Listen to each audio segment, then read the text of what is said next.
মাননীয় স্পিকার, নতুন সংসদ সদস্য তো, সেই জন্য একটা কথা বলতে চাই। আমি কি কাউকে মুনাফেক বলতে পারবো এই সংসদে? না, পারবেন না। আচ্ছা, আমি মুনাফেক বললাম না কাউকে। মাননীয় স্পিকার, জুলাই সনদ নিয়ে কথা হচ্ছে, এই সংসদে আইন পাশ হবে। আমরা আইনের পাশ করার জন্যই জনগণ আমাদেরকে পাঠিয়েছে। আইনের বিপক্ষে কথা বললে হবে? আইনের পক্ষে কথা বলতে আসুন, আইন নিয়ে কথা বলুন। ওনারা বেল আইনে চলতে চায়, কোনো আপত্তি নেই। মাননীয় স্পিকার, জুলাই আন্দোলন নিয়ে কথা হয়েছে। আমি ওই সময় জেলখানায় ছিলাম। জামাতের সাধারণ সম্পাদক গোলাম পারোয়ার সাহেব আমার পাশের সিটেই ছিলেন। আমি ম্যাক্সিমাম সময় তাকে আমার বালিশটা দিতাম তাদেরকে শোয়ার জন্য।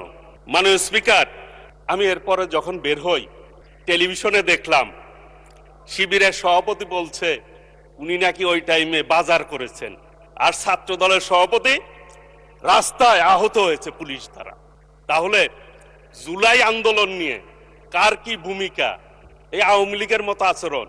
আওয়ামী লীগ ৭১ মনে হয় যে আওয়ামী লীগই করছে, আর কেউ যুদ্ধ করে নাই। এইরকম আচরণ আওয়ামী লীগ করছে। এদানি ওই রোগ তাদের ভিতরে ঢুকছে। জুলাই আন্দোলন খালি তারাই করছে, আর কেউ করে না। অগ্রযাত্রা প্রতিদিন, নির্ভীক প্রত্যয়ে উজ্জীবিত।